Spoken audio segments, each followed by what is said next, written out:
Poor financial practices can cause just as much stress and damage as any other destructive behavior. You could end yourself paying thousands more in interest, for example, and be unable to afford unexpected costs because of poor financial habits.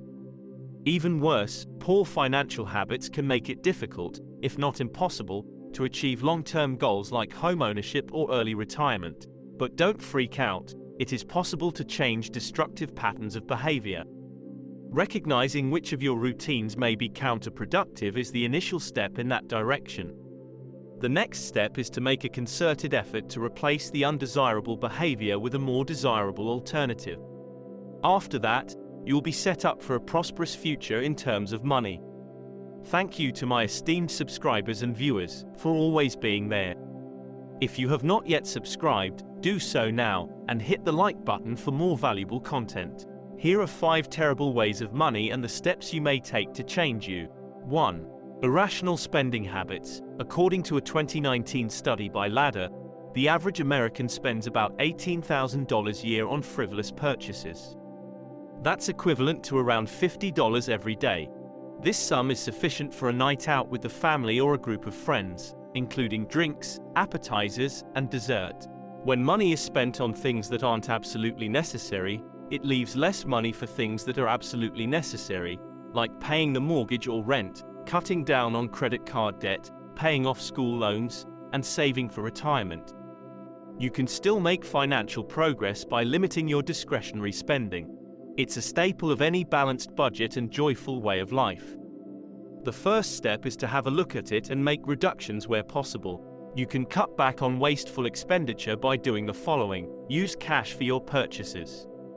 Paying with plastic is less emotionally taxing than cash, according to the study's authors. Consequently, consumers who choose to use cash instead of plastic are more likely to keep their purchases under budget. Another way to control spending is to only bring cash to the store rather than using plastic. Cook a meal at home. Expenditure money on lunch instead of packing a lunch and eating at restaurants for dinner are 2 examples of wasteful expenditure highlighted by the Ladder poll. One of the best ways to save money on food is to prepare meals at home. The occasional restaurant meal is nice, but cooking at home can save you money that you can put toward things like rent and utilities, and it's usually healthier, too. Think again about that purchase. Take a moment to think and ask yourself these questions before making any major purchases, such as a new TV or shoes. Is this a need or a luxury? Is it a want, and if so, can you afford it? How much does it really cost? Will you still be able to put money in your savings if you make this purchase? Is it likely that this may cause you to incur further credit card debt? Avoid getting sucked into sales. Discounts are often enticing, but you shouldn't buy something just because it's cheap. Only buy things that are necessities. If it's on sale, by all means, buy it. 2. Not having an emergency fund. Unexpected costs often seem to spring up when you least expect it. A broken leg, 2 flat tires, or a sick cat can easily run into the thousands in terms of costs. Those expenses could have a lasting impact on your financial plan if you haven't saved enough for an emergency. If you don't have money set aside for unexpected expenses, you could find yourself in a bind. It could force you to use a high-interest credit card to cover medical expenses or cause you to fall behind on rent. In the end, it can put you in the unenviable situation of having to choose between essential bills. Having no emergency savings is no reason to feel bad about yourself. It is believed that 1/4 of Americans have no savings at all. The solution to this problem is straightforward: set up an emergency fund. Your emergency fund should be kept in a place where you won't be tempted to spend it on regular expenses. Your best friend or sibling may have different recommendations for how much money to set aside in an emergency fund than you do. 3 to 6 months of costs is a good target for an emergency fund. If your regular monthly outlays like rent and auto payments amount to $2,500, then your emergency fund should comprise $7,500 to $15,000. Now, the complicated part of an emergency fund is saving up for it in the first place. Don't stress about quickly maxing it out. Instead, put in what you can afford and keep adding to it regularly. After all, this needs to turn into routine. That could mean setting aside $25 per week at first, and then increasing that to $75 per week or more if you find the room in your budget. 3. Failing to get a grip on credit card spending. According to data from May 2020, the average American household carried roughly $5,300 in credit card debt. Some people might have little problem paying off such a large sum of debt, but others might struggle. The consequences of reckless credit card use can be severe. Overusing credit cards can lead to a number of undesirable outcomes, including but not limited to the following. Accumulate debt using high-interest credit cards. Give you a distorted view of your financial resources. Take money away from the savings for unexpected events. Take money out of your retirement account. Having your credit rating ruined. Cause a debtor to file for bankruptcy. If you've maxed out your credit cards, it's okay to feel guilty about it. When it comes to making a change, you have a lot of leeway. Credit card debt can be a major source of stress when it comes to money, but it's possible to get out of it on your own. 5 methods are outlined below. Start a family budget. A budget is a useful tool for maintaining financial stability. Keeping track of your income and expenditures gives you an overview of your financial situation. More to come on this. Do not just pay the minimum. Paying the bare minimum on your credit card balance each month may seem convenient, but it can lead to significant interest costs over time. So, what are some methods for avoiding interest fees? If at all possible, settle your monthly balances in full. If you can afford to pay more than the minimum each month, you should do so. Reduce your use of credit.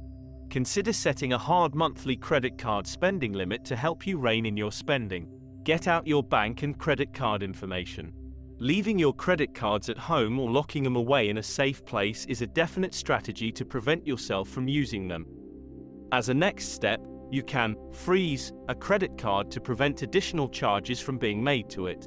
4. Not putting away money. You could decide to invest in a home at some point. Perhaps you're planning to send your offspring to university, and it's safe to assume that retirement is a goal of yours. Planning for and saving up for such endeavors can take a lifetime. However, many people in the United States aren't future ready. 22% of Americans aged 25 and over, and 15% of those aged 16 to 24, have less than $5,000 saved for retirement, according to a 2019 survey by Northwestern Mutual. Know that you are not alone if you find yourself on this ship. You can always start putting money away for the future. The following are some steps you can do right away. Make saving money automatic. Your bank may allow you to set up an automatic deposit of a predetermined amount from each paycheck into an interest-bearing savings account. It's lots simpler to maintain when you know everything will be taken care of automatically whenever your salary is deposited. Try to cut costs where you can.